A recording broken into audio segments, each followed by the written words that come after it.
Hi, I'm Doug and I'm your tech support representative for Atlantic British. In this video we're going to touch base on probably one of the most common of the do-it-yourself jobs that our customers do, and that's brakes.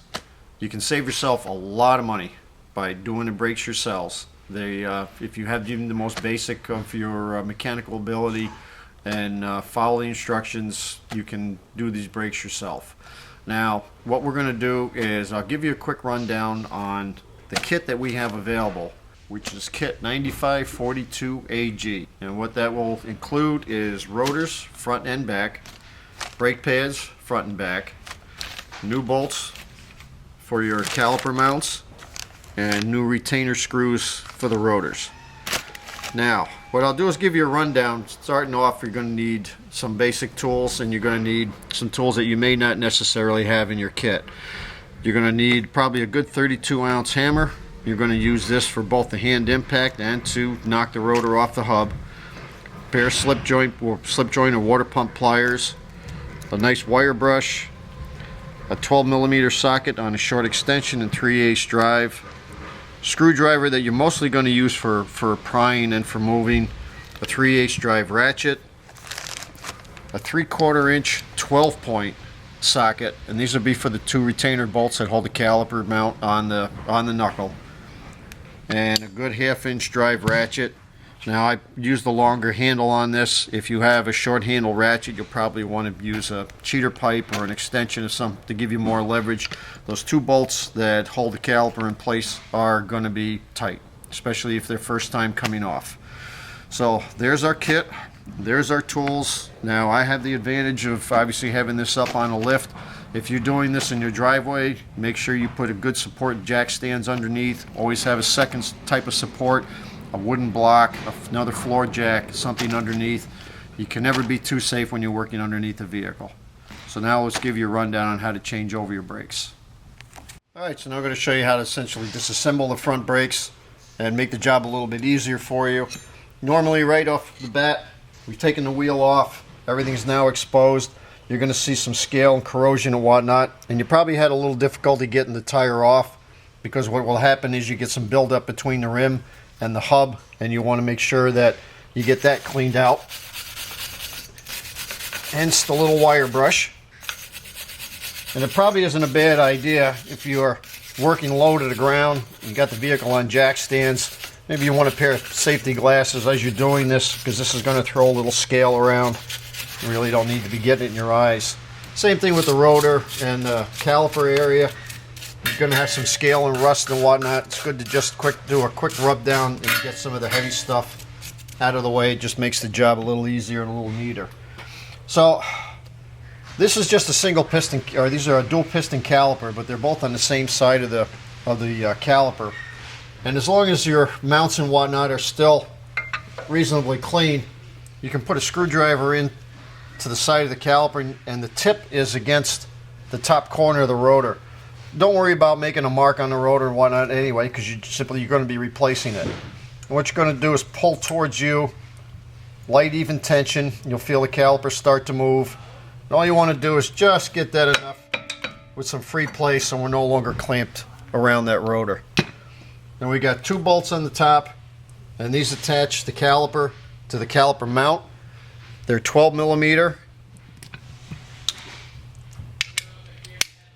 ratchet, short socket, and I like to use a flex head ratchet. Gives me a little more mobility. And we're just going to take those two bolts out. So bolts are out. Caliper's been recessed a little bit, so we have some room to work. And just give it a little bit of wiggle. Now what I've done, this is an S-hook out of an old bungee cord, but you can use anything shaped about the same. Nice stiff metal. Just nice to be able to hook up to that one hole, grab it around the spring, caliper's up out of the way. You don't have to worry about it slipping off something and smashing your fingers. We'll take the pads out, and you'll see on this particular vehicle the pads are actually still in pretty good shape. We've got a lot of meat left on it. But this was your vehicle and you were changing the brakes, you would discard these at this point. So what that does now is gives us an open shot at the caliper mount. And what we're going to do is we're going to pull that grommet out for the wheel speed sensor. and that opens up the top bolt. The bottom bolt's reasonably easy to get at. These are pretty good sized bolts, and as I said, they're going to use a 3/4 inch 12-point socket, and using an extended length on a ratchet, get a bite on that, and they're going to take some force to get off. They're on tight. Get that one loose.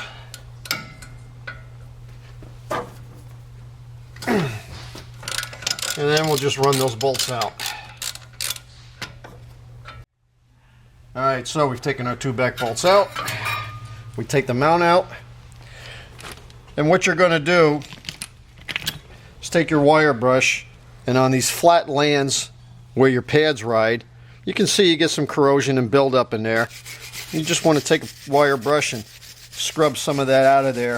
If you've got some really rusty scale and rough surface, you could take a screwdriver or a small scraper and scrape the heavier stuff out, and then get back in with the wire brush to clean this out. Alright, so now we're at the point we're going to take the rotor off. Now on the D2s, even the D1s, the P38s, a lot of the Land Rovers, they use a locating bolt, and what this essentially does is help them during assembly of the vehicle as it's going down the line. You put the brake rotors on, and then you have this large number 4 Phillips head screw that holds the rotor on, and these will lock into place after a while. Handiest tool to get it off is going to be the old-fashioned hand impact. You can buy these in a kit.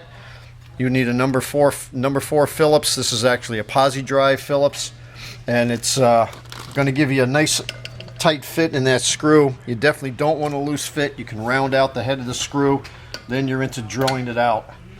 You're just going to simply turn this in a direction to loosen. Hold that in position. Take your hammer. 1, maybe 2 shots, and they break loose. These little hand impacts do a wonderful job doing this. Spin the screw off. Now, as I said earlier, when you first pull the wheel off, you took your wire brush and you cleaned up around the hub area, and essentially this is going to make removal of the rotor a little bit easier. Now it's going to be on there, it's going to be stuck.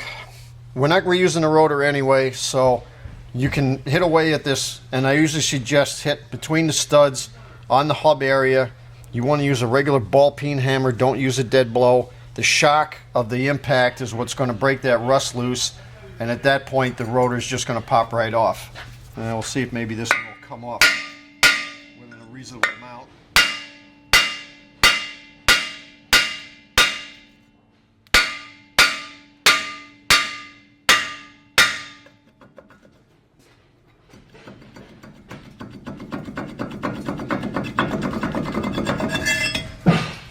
And there you go.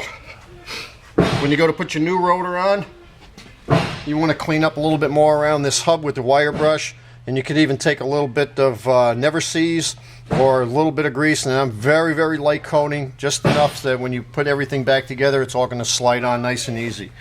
So when you go to put your new rotor in place, just keep in mind, there's your locating hole, there's your thread. So you want to put the rotor back on in the same position so you can put that screw back in.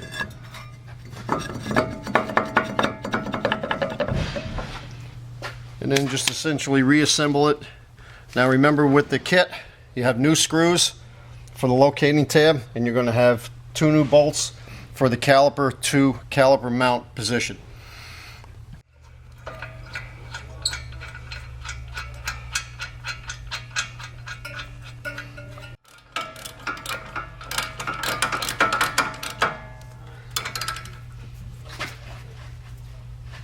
Now, just a quick mention before I put the pads back in place. You'll notice on the top these little spring tabs. Now they're there as an anti-rattle clip, and this is to keep the pads from rattling around on bumps. Also helps prevent or reduce the amount of squealing that you might get out of these brakes. So we leave those alone just the way they are, leave them open. I've actually had phone calls wondering what to do with them when you put them back together. The pads should drop in freely in the mount areas that you cleaned up with the wire brush. If it still feels very tight, you want to take a screwdriver or a scraper and get the heavy scale out. Pads should be able to fit reasonably loose in there, just sort of float around within the mounts. Now, finally, to get the new caliper, to get the caliper back in place. Now remember, at this point we haven't done anything with the pistons. And there's several different ways you could do this. One's the old-fashioned, with just simply with a pair of pliers, and then just very easily just do both sides, and you're going to work back and forth until both pistons are fully retracted inside the caliper. In my case, I can take you would take one of the old pads, because you're going to be replacing these, mount it backwards in front of the pistons, and then take a 6-inch C-clamp and be able to compress one piston, and then the other will follow suit right after that. Well, let's grab our clamp and we'll show you how that's done. So I've set the clamp so that the back of the clamp hooks right on the square in the center of the back of the one piston. We're lined right up with one piston, even though we have two. And you'll find that as you squeeze the one in, and just take your time, you don't need to do it fast, the one piston will retract, the other will just follow suit as soon as this piston has fully seated. Now, these went in pretty easy.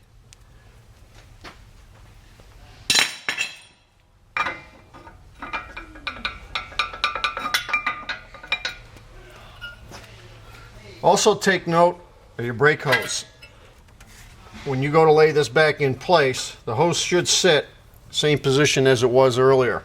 If it looks like it's wound up tight or pointed in the wrong direction, and you find you got to pull the caliper over, then you've got the hose twisted in the wrong direction.